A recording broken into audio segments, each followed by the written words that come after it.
Wakefield, it's the Nolan Car Night Show, starring Nolan. How you enjoying Nolan's guest this week, Brendan Murphy, to the show. And now, ladies and gentlemen, here's Nolan. And welcome back, ladies and gentlemen, to another edition of the Nolan Car Night Show. And my guest this week is not just special to me because I've known him for a very long time, but that you may have seen his artwork all across the country and across the world. He's the one and only Brendan Murphy. How are you doing this week? Very good, buddy. It's a pleasure to speak with you and to have watched you grown up since you were zero. Well, I remember, I don't remember it, but I from time to time when I feel nostalgic, I'll look through old yearbooks, and I remember my kindergarten yearbook. You had signed some nice message about good luck on your senior thesis in college or whatever. And I look back and I think fondly of those times. As I mentioned before we got going, talking about life so far, and obviously the last 2 years have been interesting and adverse and all those fun things. So for you, what's it been like through this whole process? Well, I kind of live and thrive in the unknown. So when this whole thing hit, it was kind of right up my like it was kind of the norm for me. It wasn't a big departure for me. I don't work for anybody. I go to the studio. I make things. At the time when the COVID hit, we were still living in Malibu, but my working studio is in Miami, and I didn't miss a beat. I was flying every other week here working. I was a first mover on the vaccines just because I knew I was going to be out there. So I was one of the first people to get a vaccine. I actually traded the painting or something to get first in line. Yeah. So I've stayed ahead of this thing from a kind of science standpoint. Yeah. But as far as emotionally, for me, it was that kind of how I roll anyways, so not much of a departure, but I did watch. I mean, obviously we've seen a lot of people struggle with it, with the idea of not going to work. It allowed me to, I hate going out. Yeah. I hate having to go to things. I hate all that. So it was great. My wife, she gets mad at me, but it was great. I didn't have to go out anymore. I could stay home. I could just be with the kids. I could, I enjoyed it actually. I don't mean to sound like no, exactly unaffected. I relate on that because, knowing my two sisters, very sociable people, like doing out, trying to stay out and as long as they can and sleepovers and all that stuff. For myself though, I'm more of a homebody, staying at home and staying in the confines of my room is no big deal. So I wasn't really struggling with compared to other people at my age at college who, need that social stuff in order to survive and have acceptance with themselves. So it's definitely been stressful, and I hope that ends soon, but who knows? I'm curious though, in the sense of this whole time, the pandemic, how much of that has affected the work that you've produced or put together? Or is I'm in a fortunate position of, whether it's external or internal, as a professional, most of it just comes from internal. But I'm in a fortunate position where my work is driven by angst and anxiety. That's the fuel. As a professional, most of it is internal or internalized. Yeah. And immediately kind of let out into the work. So the work becomes like this. It just becomes this cycle of therapy. Okay. Right. And as a professional, you have to keep you don't have to like the kind of an amateur way of people say something. What inspires you? I don't need inspiration. Yeah. This is what I do. You eat, I make things. So the inspiration. So and then, but if you go to the next layer, there is a cathartic, there's a therapeutic aspect of this that I am required to do. So, for example, today I had I'm in the middle of whatever, some dog fights, from the business side, and I knew enough to go play tennis for an hour and go covered with go make some painting. I'm in the studio make some paintings before you take the next call. Yeah. And that's, you know, like, and it's just, that's what you do. And like, I know I'll be better off. Right. Yeah. And if I'm still upset or I'm still like, you know, then I know it's real, for example, because I went through my process. I moved around. Plus I had my creative so fortunately, the more angst and anxiety, which obviously this thing was, whether you were comfortable with the unknown or not, man, you were nervous. Yeah. Everyone was nervous.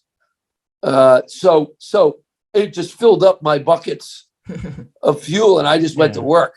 I went to work, and I would tell you that I was more productive in the last 2 years than ever before, and more creative, and more, you know, my problem-solving abilities have been completely dialed in, and still are. So again, I've actually, despite all of the, you know, I wish everybody well, and it sucks, but for me, from a career standpoint, it's the best. Yeah. I get to just stay in, you know, lack of analogy, I get to stay in the gym and just practice. Yeah.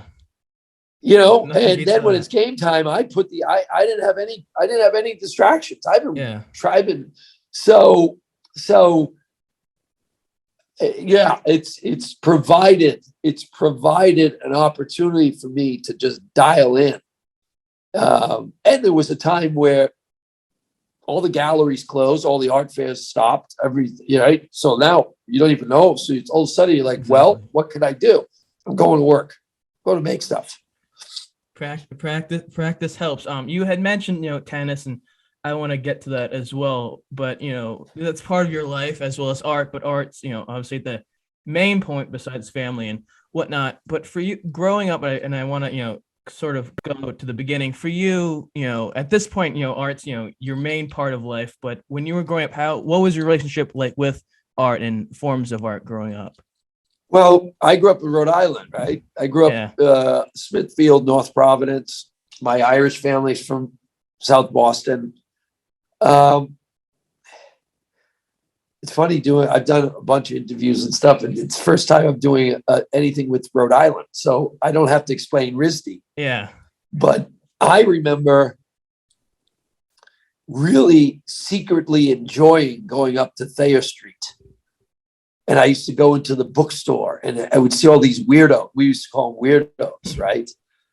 You know, my peer group, I played sports, so I had nothing to do. There was nothing to do with art. I had no access. I had no reason to believe art was a way to make a living or a way to live. But I would go up to Thayer Street by myself, almost sneak up there, and I would just hang around the bookstore. I remember it distinctly, and I just remember thinking, and afraid to admit it. Boy, I like this better. I like this better than, I don't know what this is. I don't know why that person has blue hair, but that looks pretty cool. And where are they from? They look weird, and they dress differently.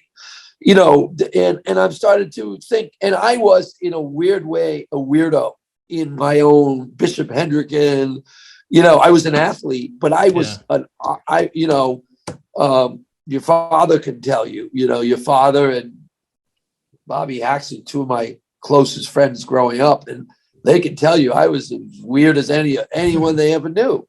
So when I would go up to Thayer Street and be around artists, that felt like my tribe, but I still was not in a place to admit it or deal with it. Yeah. I had no roadmap of that this could be a way of life. Yeah. So there was it's frustrating. There's no real what I'm getting at then, that there was no real, I would say, prospect in terms of doing that as a career compared to when you had more time after whatever it was you're doing. I was an athlete, so that was what I did. Right. I didn't know of anything else. Yes, but nor did I even, was it like although I will say this in relation to URI, I went to URI as a freshman. After going to prep school, I went to URI for just 1 year. And the reason I went was they offered landscape architecture. And it was the first time I said, you know, I like that. That's creative, because I used to do sketches of, you know, and it wasn't really art. it was like it was type of a business in a way. You could be an architect, but landscape art. And then I left URI, and I couldn't find another school that offered that. But that was the first time where I was like, oh, I'm going to be a landscape architect. And it felt so good, right? Yeah. It felt so good. But outside of that, I had no other way of making that, considering that a living. When you were overseas playing basketball, because I know you did that for a short amount of time, how much was art on your mind at that point in your life, if any at all? Well, I played for 6 years overseas, and it was the first time I enjoyed painting. And it was a very odd thing. The owner of my team, I was living in a gutted building in Germany. And he said, look, if you renovate, clean it up, you can live there. So I worked on that thing for months. And he said, you can do whatever you want. So I went in each room and I painted every wall, the floor. I made a basketball court on the floor. I painted the ceilings. I remember one room, I took a big bucket of paint. And that was my apartment. Yeah. And I remember I never had so much fun. I remember it distinctly. I can remember the night, the day of being covered in paint, And I remember thinking, oh, this is what I'm going to do as a hobby. Yeah. And I never stopped from that point, to be honest. I always started painting from that point. I bought a canvas, I bought brushes. And then I eventually moved to New York City and was working as a Wall Street trader. But I converted this penthouse apartment into an art studio. And it was covered with, it was all, because I had nothing on the wall. So I said, oh, I'll make the paintings for my walls. And that was my second big step up, where I needed paintings on the wall. I said, I'll do them. Yeah. At what, speaking of that, that transition where you're starting to creep more into that world, was there a moment, besides those two, was there a moment where you finally decided, hell, let's do this full time and let me try my best, make something out of it? Well, there were a couple of key moments. And I was a trader on Wall Street. Well, I'll lead out by saying 9/11 was the shove over the cliff. Yeah. If you weren't doing what you were supposed to be doing, spiritually or whatever, and you were on the ground there at 9/11, that was a mirror. Like, if I'm going to make a change, this is when I remember those jet planes went over, felt like they were 20 feet over my head. Oh, wow. Yeah. If you weren't making some decisions then you would never. So that was the shove.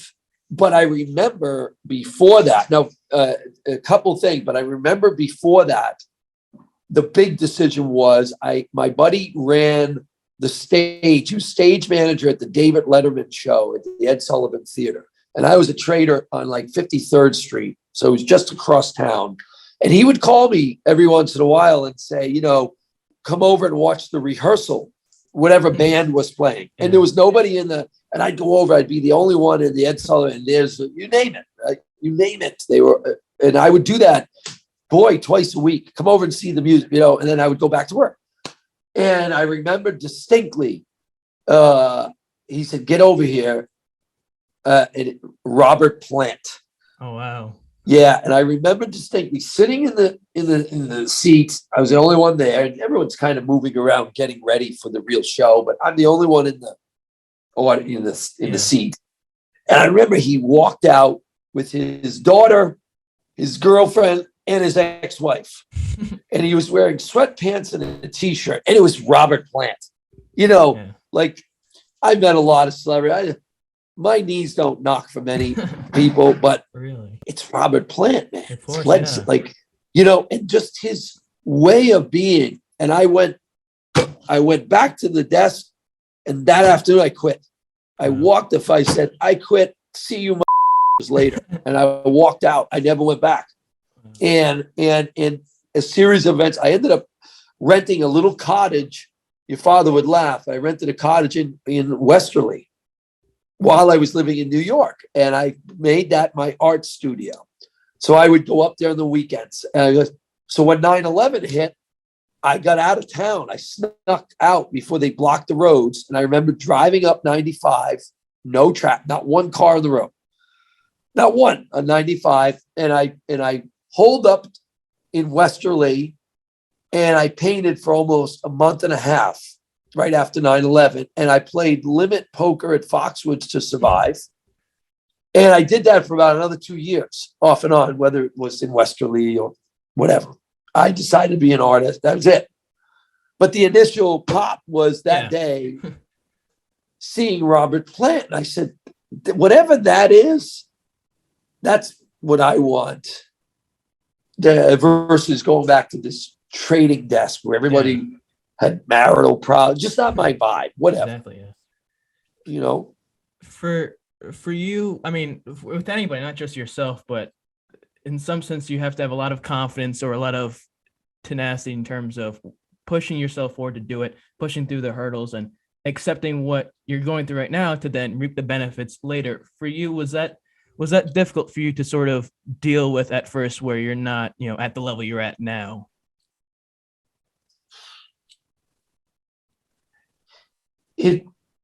I think coming from where we're from, Rhode Island is a very special place in a great way, but also in a claustrophobic, detrimental way. Yeah, exactly.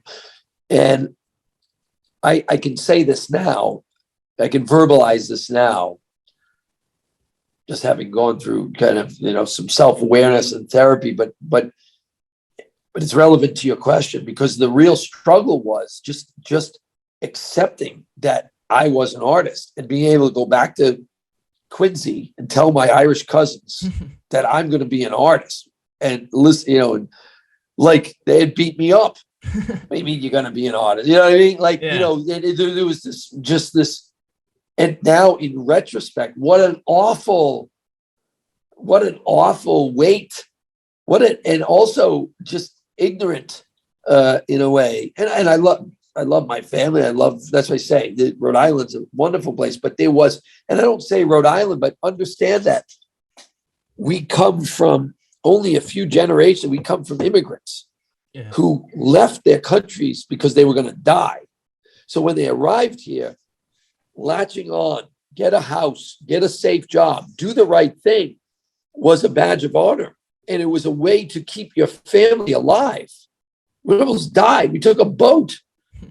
It wasn't, so the idea of creative thought and making these, we were not, you're a little younger than me, but I was listening to my grandmother who never went to high school, who worked in a factory in Providence, so she wasn't going to teach me about art. She was like, hey, I did this so you could live. Now you need to go and you got to up it a little bit, but up it means get married, buy a house. Yeah. Get the right job. And so I carried this with me. I didn't become a professional artist until I was 30. Out of almost like letting my grandmother down, like guilt, like I'm doing the wrong thing. This is bullshit. I'm a failure for trying this. This is not this is not real work. And the reality is I outwork anyone I've ever known at this point. Like I outwork everybody I know. So it had nothing to do with work. It had nothing to do with, it was all yeah. You know what I mean? But it's an extension of these immigrants that we come from that built the Northeast, specifically Rhode Island, Southern Mass, and it's like, hey, don't lose what you have. Exactly. Yeah. So the idea of being an artist is you give up everything. Yeah. And hope it works out. Yeah. That was not what I came from. So that was the real struggle. It was very hard, very hard. Going to work was easy. Yeah. You know what I mean? Like not being good at something's easy. You're going to get better. Exactly. That's easy.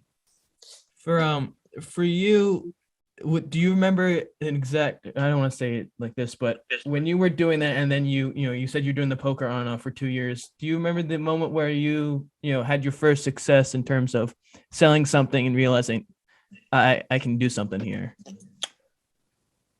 Well, I sold stuff kind of right away because my friends kind of felt bad for me, I think. And I had a lot of wealthy friends in New York. So I did a show. I remember I did a show and I think I, sold out of these shitty paintings. They were just abstract paintings. So it was kind of a fake out.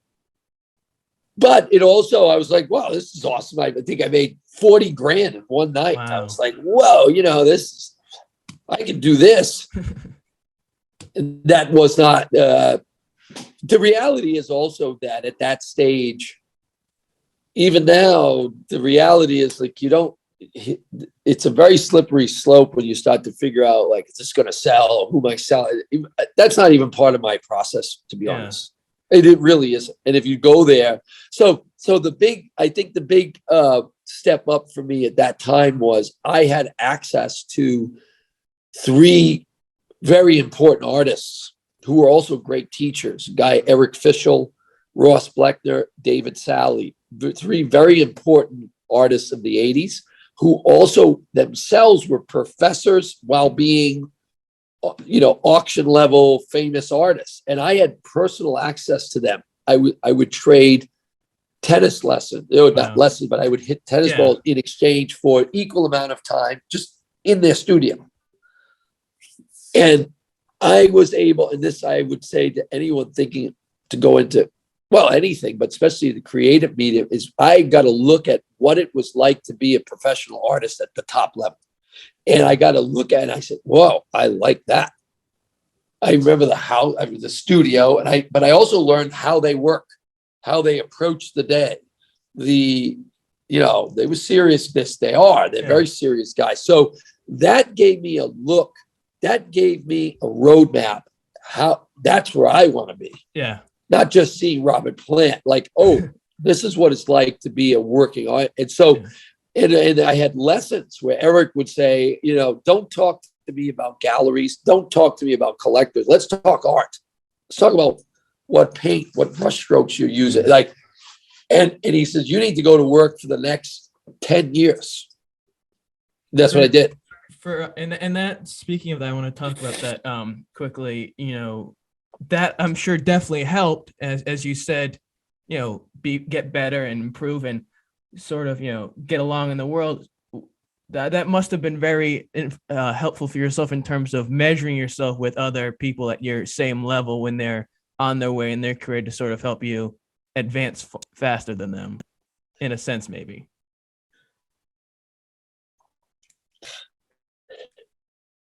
Wired to be competitive. I still apply that, but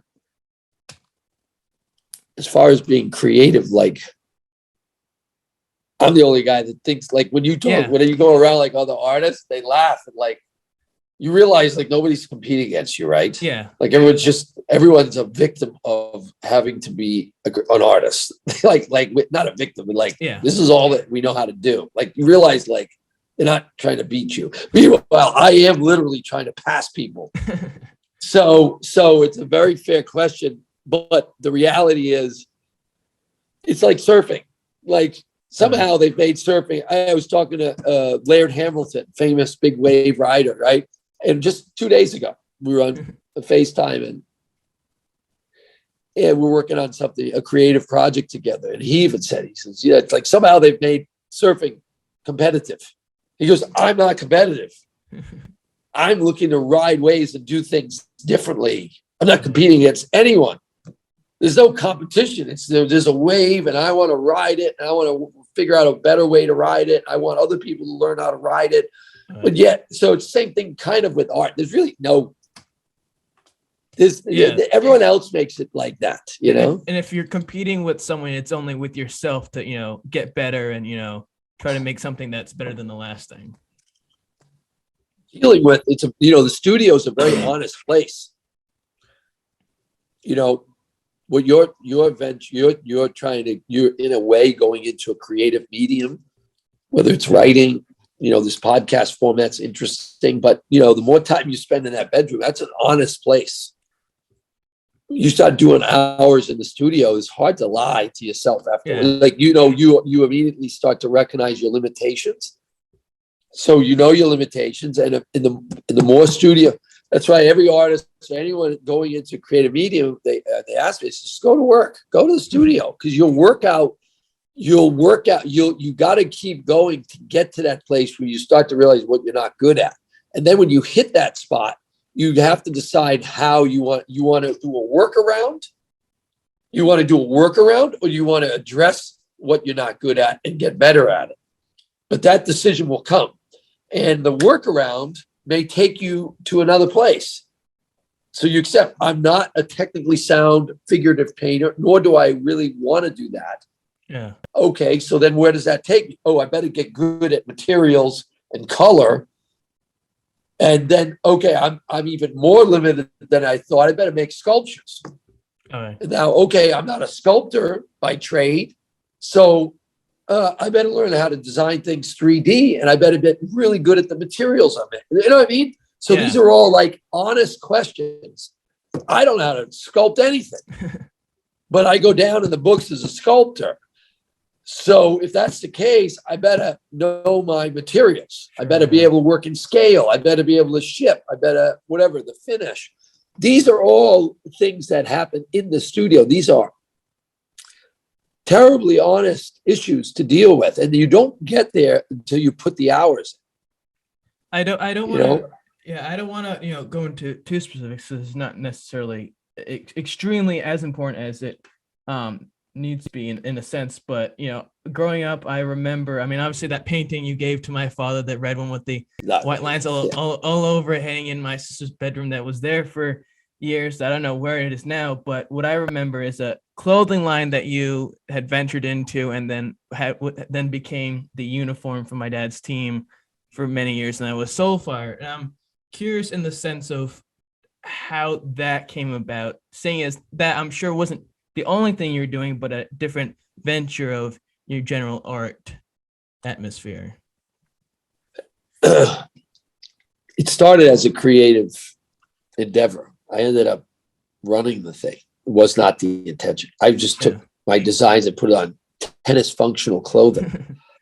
And then I ended up running the business, which is not something I would recommend, but it was part of my process. I managed to survive it. I had fun. I'm a fan of tennis. And now I look back as this was part of my process, made me a better business person while being creative. I had my ass handed to me I did things wrong with investors and lawyers, all this stuff. That wasn't how, so it made me a smarter guy. And it's part of the process, but exactly. The intention was not to run a clothing business. It really started very genuinely. Yeah. When you high school, obviously that's, helping out a friend with that is definitely one thing, but there were other professionals, athletes, I should say, tennis players that, were wearing and sponsoring it. And did that sort of help you in that sense, not only to realize, I'm really doing what I should be doing, but also help you get in part of that tennis world where you can really start to grow with your art? Yeah, I actually sold my first paintings in the polo world. Oh, yeah. But again, I knew sports, I knew athletes. I felt like it was low hanging fruit creatively. I knew women. I didn't know women. I thought I knew women, but I liked women. So I had paintings of women. I had paintings of athletes, right? So this is something, it was low-hanging fruit as far as where do I pick, what's my voice? What songs what am I writing about? What are my songs about, right? So I think it was that, yes. And then I happen to have this weird medium of actual clothes where my designs could live on.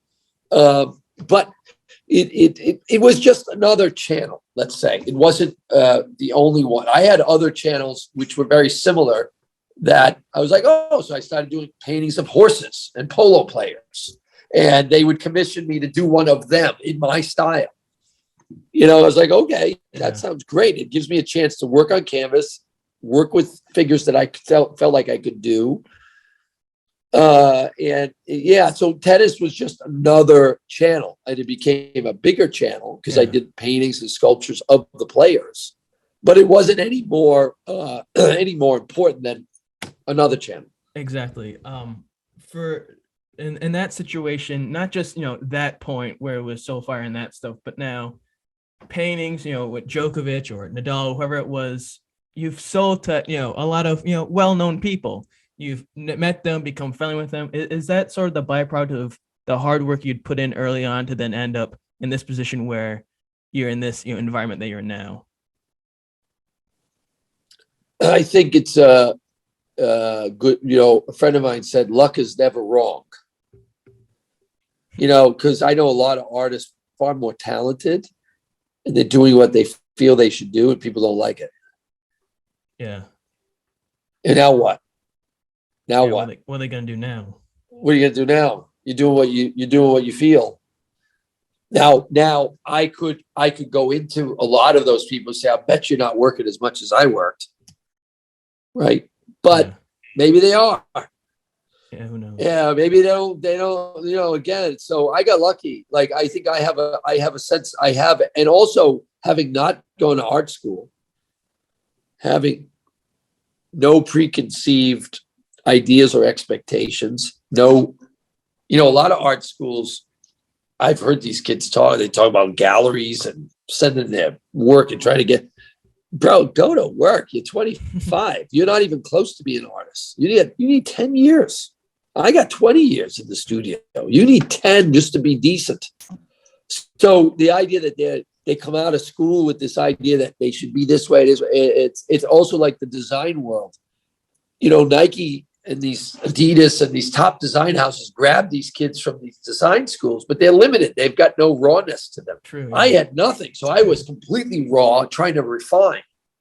I was trying to refine. So it gave me kind of an ignorance to make work that was different. I had no, so I think my aesthetic and my feel, it clicks with people because I don't come from some narrow, highbrow type of place. I would compare it to like classical music.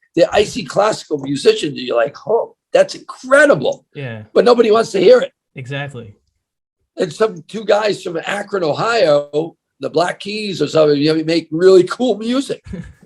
Right? Yeah. And so they didn't even have a music lesson. The guy taught himself drums, the other guy taught himself guitar, and they sat in that bass in their garage and they played for years.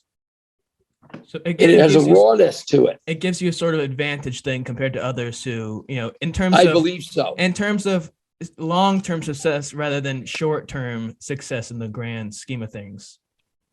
Well, I do think in any field, a few people just step off the bus and they're good. Yeah, true. And they're talented. And talent is nothing beats talent.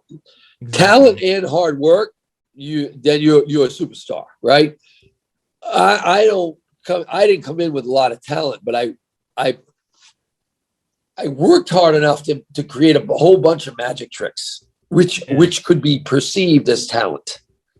You know what I mean? Hard work in this medium or in music and writing, you could just create so many layers where they think you know what you're doing. Yeah. For you, and I've realized this, it's not like I'm just realizing for the first time, but a lot of your work in terms of, the paintings or whatnot, a lot, and also with the current stuff you're doing now, a lot of personal expressions or formulas and feelings and that sort of stuff. For you, how do you explain that to someone who's seeing it for the first time and has no idea what it is and how to grasp it? Well, I don't like doing this because I want them to figure it out themselves, and I don't want to redirect them. So I'll tell you where I'm coming from when I'm working. I am very interested in how we process emotions, how we solve problems. I do think we all share a very common process in the sense that, a very common thread in the sense that that process is abstract. It is liquid. It is not A plus B equals C, as you well know in your, and I think the faster you accept this liquidity, the faster you move that way, life becomes, first of all, it makes you present, and it allows you to really enjoy and embrace these, what life brings. When guys try to box things, it's not going to work out. So I think my work really explores that abstractness, the idea that I do these formulas that don't really make sense, but in a way they do. Yeah. And it's a little bit of dreams plus wonder minus fears, right? That is how we think before we express ourselves. It's abstract. It's fascination times desire, right? All this goes in, and eventually we land somewhere where we're like, okay, now I can tell someone how I feel. Yeah. But that process we share. And I think that in retrospect, and even now, I see it connect with people where they say, oh, that's how I, yeah, of course you do. We all do. We're all trying to figure it out. And then these are the tricks I use. It's not meant to be a trick, but I use symbols that have been with us. The Fibonacci theory, golden ratio, the pyramid.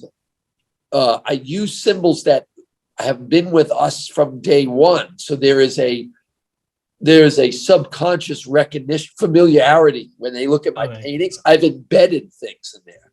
I use numbers, the Fibonacci sequence that represents a history of patterns repeating themselves. 1.6, 1.8, 1.3, it goes on, right? Yeah. That number, whether you know it or not, is inside you. It's inside all of us. So when you see it, you don't even know what you're looking at, but you know it. So I have, those are the tricks. Okay. And I enjoy that. I enjoy that stuff, So again, you don't get there. You don't get these layers. And this is retro. I'm looking back, retro, like it's a retrospective look at, right? It wasn't pre-planned. All right. For you, the current stuff you're working on that, has you traveling all over, the world. I know recently you were across the pond in England with a recent project, and then you have your other stuff that has, humongous, not just in size, but in success. What was the lane that took you to this, new creative leaf of your art tree that brought you here? Well, I'm just always pushing you always try to do more impactful stuff.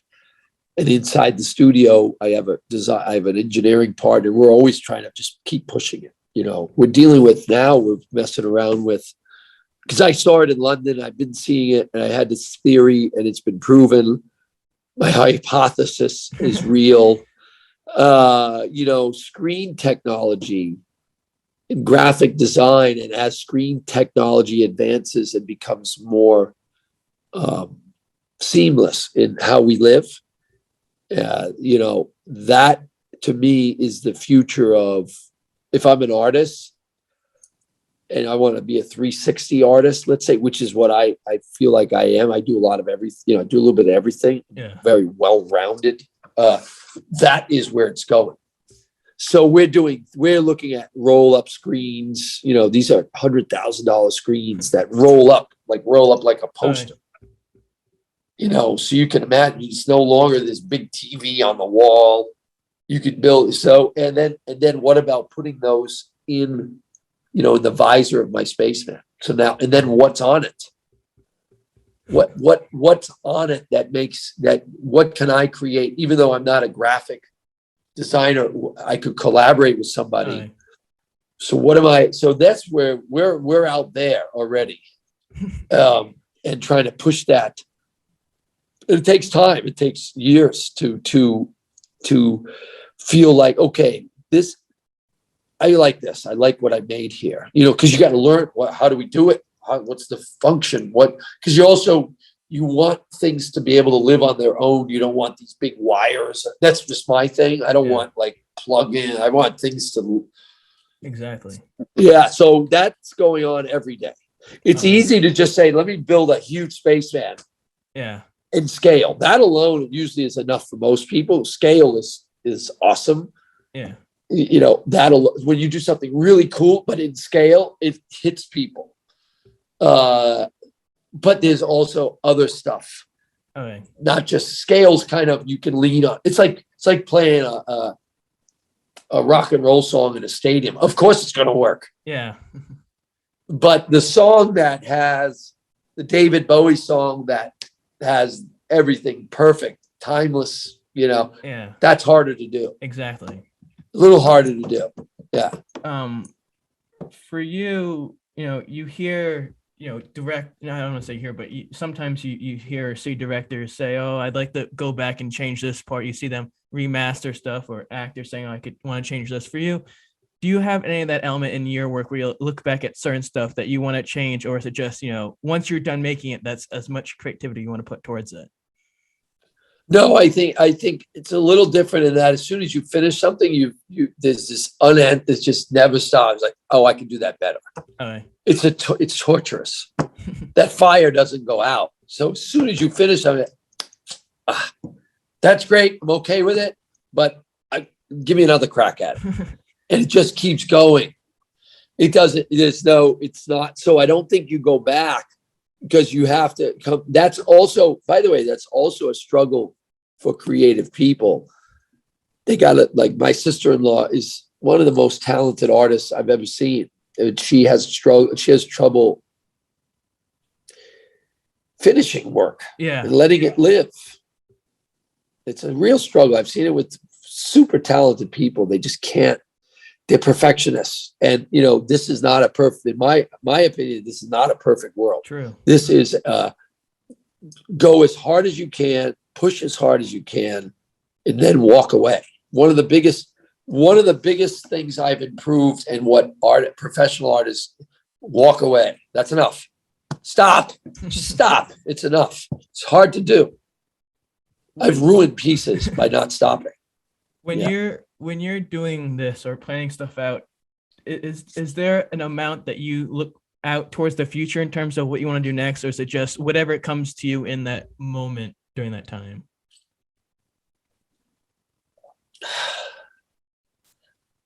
It's a little bit more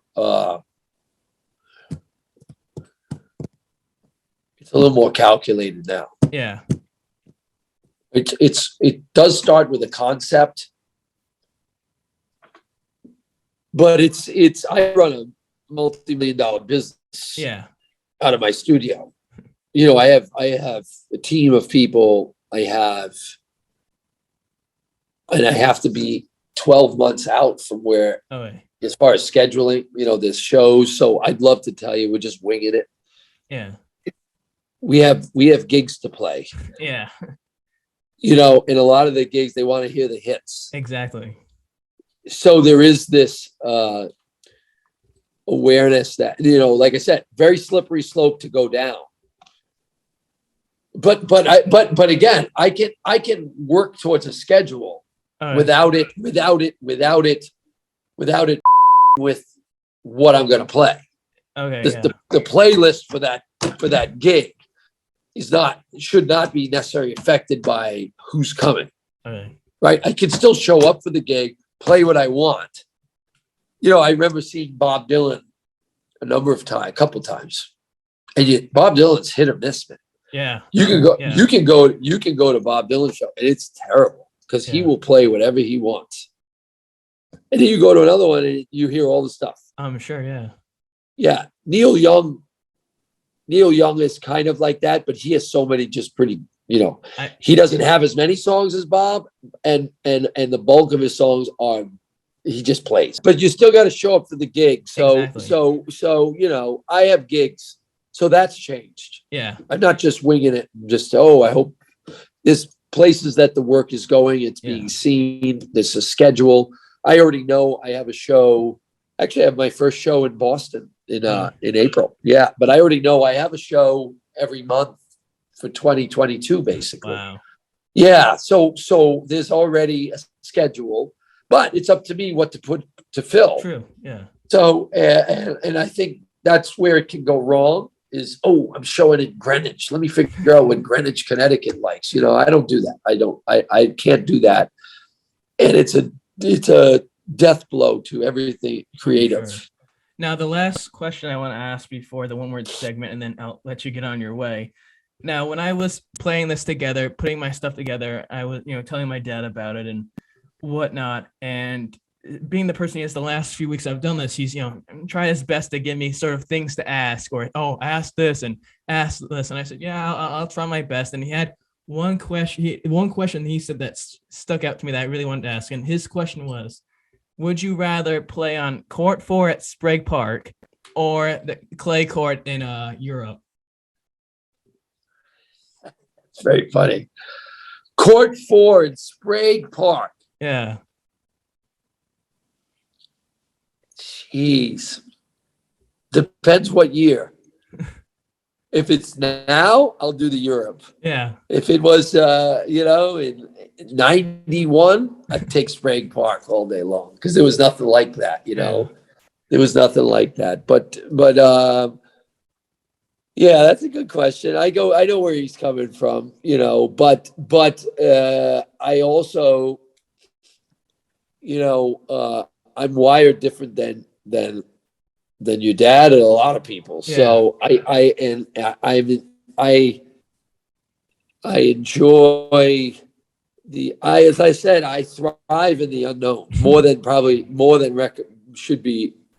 I would recommend someone else. Sure. Right. My wife drives her crazy. So yeah, but still the answer is depends on what year. If it's Okay. now, I'm going to Europe. Let's go. If it's back then, I take that all day long and go on a picnic basket for a sandwich and go and take a swim, playing some tennis with your dad and being around, that great community. And it's a good question. I don't know. It's a good question. Even like the dead of July, if it was, it's a tough one. I like Narragansett, man. I love Narragansett. Now, before I let you go, this is a segment I like to call the one word challenge. And for those who don't know what it is, it's when I myself, the host, talk to the guests who I ask 5 or 6 topics, words, places, people, whatever it may be, that have some sort of connection to the guest, and they have to do their best to come up with a word or two or sentence that best describes it when they think about it. So, Brendan, are you ready? I guess. Rhode Island. Stuck. Gustav Klimt. Oh, that's a good question. I'm trying to think of the word. I know the word passion. I'll go with that. Miami, Florida. The big suck.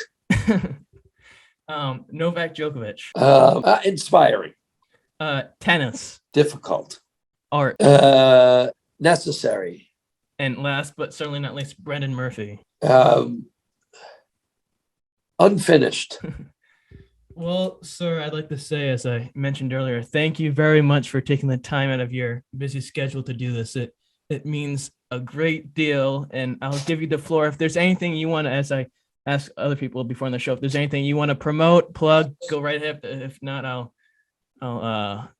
plug my own stuff.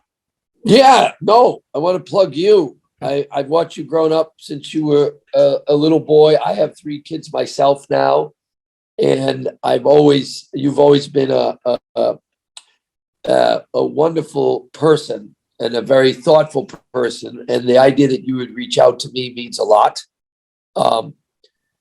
And your parents were both real big part of my life, as you know. And then I would just leave you with more in line with what we just discussed. I would encourage you to embrace the liquidity such as life, and embrace it versus trying to make it a solid. And when you do that, it makes you more present. Your experiences will be it doesn't mean you have to go to Europe. It doesn't mean that. It can be just in Europe. It's just about, and also it allows you to meet other people in a genuine way and decide whether they're in your tribe or not. And this format is a big step in that direction, right? It allows you to just talk with people, and no matter what, you're going to come away with a better understanding of something, whether it's them or whatever world they're in. So I appreciate you taking a shot with me. Anytime, any subject, you should do some like panel stuff. Yeah. Someday where we get a couple guys going from different walks of life. It'd be interesting, like a social experiment too. Yes. Especially these days, we have all kinds of views. Of course, that's definitely present. Well, if you want more news and updates, folks out there on the podcast, follow on Twitter, Nolan Carr Night, on Instagram, Nolan Carr Night and Nolan Carr at Night on Instagram, and subscribe, follow, share, like all that fun jazz, because 10 years from now, when this becomes big time, you'll look back in this episode with my dear guest and say, holy this was amazing. So I'll leave you with that. In the words of Johnny Carson, I bid you a heartfelt good night till we see each other again.